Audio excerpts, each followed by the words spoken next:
تاریخ کے اوراق میں کچھ سفر ایسے ہیں جو انسانی سوچ اور عقل کی حدوں کو بالکل پار کر جاتے ہیں۔ ایک ایسا سفر جس کا تصور ہی رونگٹے کھڑے کر دیتا ہے۔ آج کے اس تفصیلی جائزے میں، یا یوں کہہ لیں کہ اس ایکسپلینر میں، ہم ایک ایسے ہی عظیم الشان اور رونگٹے کھڑے کر دینے والے سفر کو سمجھنے کی کوشش کریں گے۔ ایک ایسی کہانی جو سمندر کی بے رحم گہرائیوں، کچل دینے والی تاریکیوں اور مکمل نا امیدی کے بالکل بیچوں بیچ امید کی سب سے بڑی اور سب سے روشن مثال بن کر ابھرتی ہے۔ جی ہاں، یہ واقعہ ہے اللہ کے نبی حضرت یونس علیہ السلام کا۔ اس جائزے کے ذریعے ہم ان تاریخی حقائق پر گہرائی سے غور کریں گے جو ہمیں سکھاتے ہیں کہ جب حالات بالکل 100% ناممکن نظر آنے لگیں، تب بھی کہیں نہ کہیں کوئی ایک راستہ ضرور باقی رہتا ہے۔ تو چلیے اس حیرت انگیز اور پرسرار سفر کا آغاز کرتے ہیں۔ ذرا ایک لمحے کے لیے تصور کیجئے سمندر کی گھپ اندھیری اور بے حد خوفناک گہرائیوں کا، ایک ایسی جگہ جہاں صدیوں سے روشنی کی ایک کرن، روشنی کا کوئی نام و نشان تک نہیں پہنچا۔ ایک ایسا مقام جہاں ہر طرف سے پانی کا کچل دینے والا، ہڈیاں توڑ دینے والا دباؤ ہو، اور سانس لینے کی کوئی دور دور تک کوئی امید باقی نہ رہے۔ ذرا سوچیں، ایسی بے بسی اور گھٹن زدہ تنہائی کے عالم میں کوئی کیا کر سکتا ہے؟ کوئی کسے پکار سکتا ہے؟ یہ جو منظر ہم بیان کر رہے ہیں، یہ کوئی فرضی خاکہ یا کسی فلم کا سین نہیں ہے، بلکہ انسانی تاریخ کی ایک سچی اور ناقابل یقین حقیقت ہے۔ اس خوفناک منظر اور اس بے بسی کو مکمل طور پر محسوس کرنے کے لیے ہمیں اس کہانی کے بالکل آغاز کی طرف، ماضی میں واپس جانا ہوگا، جہاں سے اس طوفانی سفر کی اصل بنیاد پڑی۔ تو یہ کہانی شروع ہوتی ہے عراق کی ایک بہت ہی قدیم اور مشہور بستی سے، جسے تاریخ میں نینوا کے نام سے جانا جاتا ہے۔ یہ وہ دور تھا جب اس بستی کے لوگ شرک، برائیوں اور گناہوں کی دلدل میں مکمل طور پر سر سے پاؤں تک ڈوبے ہوئے تھے۔ گمراہی، بے راہروی اور ظلم ان کی روزمرہ زندگی کا ایک لازمی حصہ بن چکے تھے، اور بالکل ایسے ہی تاریک اور کٹھن حالات میں اللہ تعالیٰ نے حضرت یونس علیہ السلام کو ان لوگوں کی طرف اپنا رسول بنا کر بھیجا تاکہ انہیں ان اندھیروں سے، اس جہالت سے نکالا جا سکے۔ 1,20,000، ذرا اس ہندسے پر غور کریں۔ یہ محض ایک عام سا نمبر نہیں ہے، بلکہ اس زمانے کے حساب سے یہ ایک بہت بڑی آبادی تھی۔ تاریخی حقائق ہمیں بتاتے ہیں کہ حضرت یونس علیہ السلام کو اس پوری کی پوری عظیم آبادی کی ہدایت کے لیے بھیجا گیا تھا۔ ان کے ذمے ایک بہت بڑا کام تھا، لیکن ان بستی والوں کا رویہ کیا تھا؟ وہ انتہائی ضدی، ہٹ دھرم تھے اور اپنے کفر پر، اپنی برائیوں پر پہاڑ کی طرح سختی سے قائم تھے۔ حضرت یونس علیہ السلام کوئی 1-2 دن نہیں بلکہ سالوں تک انہیں دین کی دعوت دیتے رہے، انہیں محبت سے ڈرا کر ہر طرح سے سیدھا راستہ دکھانے کی مسلسل کوشش کرتے رہے۔ مگر حیران کی بات یہ ہے کہ ان لوگوں نے صرف انکار ہی نہیں کیا بلکہ اپنے ہی پیغمبر پر ظلم کرنا شروع کر دیا، ان کا مذاق اڑایا اور انہیں سنگین دھمکیاں دینے لگے۔ اب ہوتا کچھ یوں ہے کہ جب اس قوم کی نافرمانی، ان کی سرکشی اور دھمکیاں ہر حد سے بڑھ گئیں تو پیغمبر کا پیمانہ صبر بھی لبریز ہو گیا۔ انہوں نے اپنی قوم کو ایک آخری اور سخت ترین وارننگ دے دی۔ انہوں نے بالکل واضح الفاظ میں بتا دیا کہ آنے والے دنوں میں، خاص طور پر 7 دن کی مہلت کے بعد، تم پر اللہ کا دردناک عذاب نازل ہو کر رہے گا۔ لیکن اس وارننگ کے فوراً بعد یہاں ایک ایسا اہم ترین واقعہ پیش آیا جس نے اس پوری تاریخ کا رخ ہی بدل کر رکھ دیا۔ ہوا کچھ یوں کہ حضرت یونس علیہ السلام اپنی قوم کی ہٹ درمی پر اس قدر غصے، دکھ اور مایوسی کی حالت میں تھے کہ وہ اللہ کی طرف سے واضح اجازت آنے سے پہلے ہی، جی ہاں، اجازت آنے سے پہلے ہی اس بستی کو چھوڑ کر نکل گئے۔ جبکہ انبیاء کا اصول یہ ہے کہ کوئی بھی نبی اپنی مقررہ کردہ جگہ تب تک نہیں چھوڑ سکتا جب تک اسے اللہ کا واضح اور سیدھا حکم نہ آ جائے۔ اور بس بالکل یہیں سے اس کہانی کا رخ ایک انتہائی حیران کن اور خطرناک سمت میں مڑ جاتا ہے۔ اب ہم اس واقعے کے دوسرے پہلو، یعنی اس حیران کن حصے کی طرف آتے ہیں جو پیچھے نینوا میں ہو رہا تھا۔ حضرت یونس علیہ السلام کے غصے میں بستی چھوڑ کر جانے کے فوراً بعد نینوا کے آسمان پر کچھ بہت عجیب اور بے حد خوفناک ہونے لگا۔ بالکل خطرناک، گھنے اور سیاہ کالے بادل اس بستی کی طرف بڑی تیزی سے بڑھنے لگے۔ یہ کوئی عام بادل نہیں تھے۔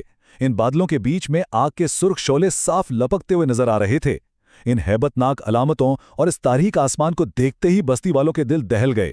انہیں فوراً اسی لمحے احساس ہو گیا کہ یہ کوئی عام طوفان نہیں ہے، بلکہ یہ بالکل وہی عذاب ہے جس کا ذکر حضرت یونس علیہ السلام نے کیا تھا۔ وہ لوگ پچھلی تباہ شدہ قوموں جیسے قوم عاد، قوم سمود اور قوم لوط کے دردناک اور عبرتناک انجام سے بخوبی واقف تھے۔ ان کے رونگٹے کھڑے ہو گئے۔ اس کے بعد نینوا میں جو منظر ابھرتا ہے، یقین جانے وہ انسانی تاریخ کا ایک ایسا بے مثال معجزہ ہے جس کی کوئی دوسری مثال نہیں ملتی۔ عذاب کو سر پر کھڑا دیکھ کر ان کے سردار فوراً جمع ہوئے۔ انہوں نے اسی وقت آپس کے تمام جھگڑے، تمام اختلافات ختم کیے۔ سب نے اپنے اچھے اور قیمتی لباس اتارے، پرانے اور پھٹے پرانے کپڑے پہنے، اور سب کے سب کھلے میدانوں اور زمین پر نکل آئے۔ اور پھر انہوں نے ایک بہت ہی عجیب اور دل دہلا دینے والا کام کیا۔ انہوں نے ماؤں کو ان کے دودھ پیتے بچوں سے دور کر دیا، باپ کو بیٹوں سے الگ کر دیا، یہاں تک کہ جانوروں کو بھی ان کے چھوٹے بچوں سے الگ کر کے دور باندھ دیا۔ ذرا اس منظر کی آوازوں کا تصور کریں، ہر طرف سے ماؤں کے رونے کی، بچوں کے بلکنے کی، جانوروں کے چنگھاڑنے اور گڑگڑانے کی دل خراش آوازیں آسمان تک پہنچنے لگی۔ ہر ایک شخص الگ الگ جگہ پر رو رو کر اپنے رب سے دعا اور توبہ میں مصروف ہو گیا۔ یہ کوئی 1-2 گھنٹے کی بات نہیں تھی، یہ سلسلہ لگاتار مسلسل 3 دن اور 3 رات تک چلتا رہا۔ ہر انسان نے سچے دل سے اپنے گناہوں کا اعتراف کیا اور معافی مانگی، اور اس بے پناہ اور خالص توبہ کا نتیجہ کیا نکلا؟ اللہ کی رحمت جوش میں آ گئی، اور جو عذاب بالکل ان کے سروں پر پہنچ چکا تھا وہ مکمل طور پر ہٹا لیا گیا۔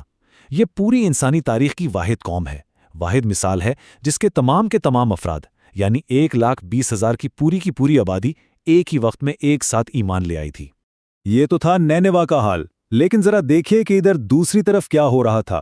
حضرت یونس علیہ السلام اس ساری حقیقت سے، اپنی قوم کی سچی توبہ سے بالکل بے خبر، غصے کے عالم میں چلتے چلتے سمندر کے کنارے پہنچ چکے تھے۔ وہاں انہوں نے ایک مسافر کشتی میں سواری لی جو پہلے ہی لوگوں اور سامان سے کھچا کھچ بھری ہوئی تھی۔ کشتی نے اپنا سفر شروع کیا اور ابھی وہ سمندر کے بالکل بیچوں بیچ گہرے پانیوں میں ہی پہنچی تھی کہ اچانک موسم نے ایک بھیانک کروٹ لی۔ ایک بے حد خوفناک اور بکھرا ہوا سمندری طوفان آ گیا۔ پانی کی لہریں اونچے اونچے پہاڑوں کی طرح اٹھنے لگیں اور کشتی سے ٹکرانے لگیں۔ طوفان اتنا زیادہ خطرناک اور بے رحم تھا کہ ایسا لگنے لگا کہ اب یہ کشتی کسی بھی وقت الٹ جائے گی اور سب ڈوب مریں گے۔ کشتیگی اور خوف اس حد تک بڑھ چکا تھا کہ اب ملاحوں نے فیصلہ کیا کہ کشتی کے بوجھ کو کسی بھی طرح ہلکا کرنا لازمی ہے۔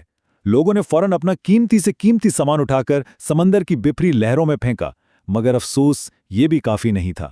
کشتی اب بھی ڈوب رہی تھی۔ سارا سامان سمندر میں پھینکنے کے باوجود ہچکولے کھاتی اس کشتی کو بچانا ناممکن لگ رہا تھا۔ تب ملاحوں نے ایک انتہائی سخت فیصلہ کیا۔